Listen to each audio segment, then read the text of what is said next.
আরে শালা তো একটা বদমাস, এমন কোন চাউরামি নাই যে এই শালা করে নাই। পিটাবেন জেনে পান পিটাবেন ওরে ধরে বেয়াদব কোথাকার। সালাম আলাইকুম, ভালো থাকেন সবাই। মানে কি বলবো বলেন, সে ভালো না খারাপ, তার ব্যবহার ভালো হওয়া দরকার। বেটা তোর কিসের ব্যবহার? মেগাস্টার শাকিব খানকে এক হাত দিলেন সাংবাদিক ইলিয়াস হোসেন। কারণ জানতে চাইলে ইলিয়াস বলেন, অপু আমার ছোট বোন, কিছুদিন আগে অপু আমাকে জানিয়েছিল সে দ্বিতীয় বিয়ে করতে চায়, কিন্তু শাকিবের জন্য সে দ্বিতীয় বিয়ে করতে পারছেন না। অপুকে দেখতে আসলে শাকিব খান ছেলেপক্ষকে মারধর করে। আমার তো বিয়ে ঠিক হয়ে গেছে, আজকে হচ্ছে ছেলের বাড়ি থেকে আমাকে দেখতে আসবে, তাহলে সেক্ষেত্রে আমি কি করতে পারি তুই আমাকে বলে দে।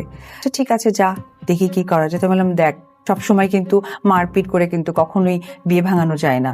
এবার তুই যদি মারপিট করিস, বাবা বলছে তোকে না আব্বা বলছে তোকে জেলে পুরে দিবে। তো বলছে আচ্ছা ঠিক আছে, কে কার জেল হয় ওটা দেখা যাবে। শাকিব খান দেশের আইনকে ভয় পায় না, আর কেনই বা ভয় পাবে? দেশের মেগাস্টার শাকিব খানকে কি এত সহজেই কাবু করা যায়?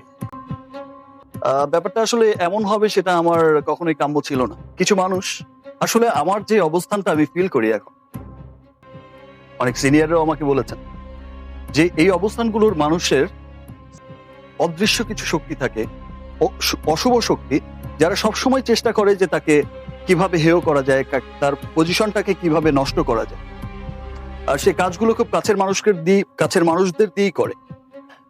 তো সেই সময় আমার শত্রু সংখ্যা যে অনেক হবে এটাই স্বাভাবিক।